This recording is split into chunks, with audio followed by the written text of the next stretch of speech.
karate məşhur səhifələrindən biri. Misirin bir çempionu var, dünya çempionu. Səhv etmirəmsə Bədavidir. Bədavi 3 qat dünya çempionudur. Onu yazdı ki, 3 qat dünya çempionudur, gəlir. Mən də dedim, görəsən o sözü kimə atırlar? Maraqlı gəldi. Aha, sən görməmisən o səhifə? Yox, onu görməmişəm, amma Bədavi bu günləri 84 çəki dərəcəsində vuruşur və sözün əsl mənasında paxıl olmaq lazım deyil. Həqiqətən də çox gözəl idmançıdır və rəqiblərindən onun bir rəqibi var Yordaniyadan.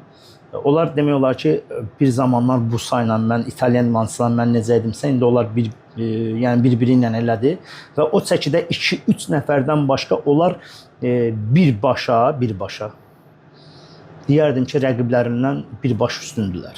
Yəni ki, bugünkü mənə çatacaq idmançı olsa əgər, Bədavi mənə çata bilər. Çünki cavandır, çox gözəldir, çox gözəl döyüşür. Bizim döyüş stillərimiz tam ayrı-ayrıdır. Mən əllə və braşoklara fikir verdimsə, o ayaqla demək olar ki, dünyada 3 dənə ayaq vuran varsa, birinci və ikinci öndə gedən idmançılardan biridir. Çox gözəl idmançıdır və mən onun döyüşlərini izləyirəm və düzdür, bitirsəm də özümdə deyirəm ki, əgər bu mənim rəqibim olsaydı, mən onunla necə işləyərdim, nətər işləyərdim. Çəki söhbəti var da. Bəli, o 84 çəki dərəcəsində, mən 75. Yenə də özlüyümdə bir məşqçi kimi otururam ki, sabahsı gün mənim tələbəm bundan düşsə, mən bundan necə, yəni lap özüm vursam, necə buna taktik qoşardım? Bədavi ilə bizim aramızda olan, necə deyərdim, döyüşmək üsulu, Bədavi bütün döyüşünü xəttin qırağında qurur.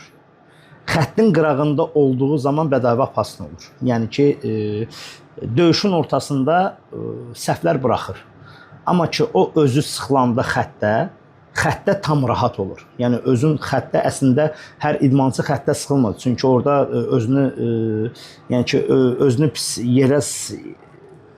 yerə qoya bilər, xəttdən çıxa bilər, xəbərdarlıq ola bilər.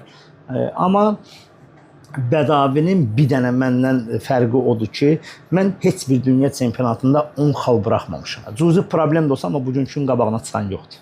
Əsas da odur. Əsas odur. Əsas nəticə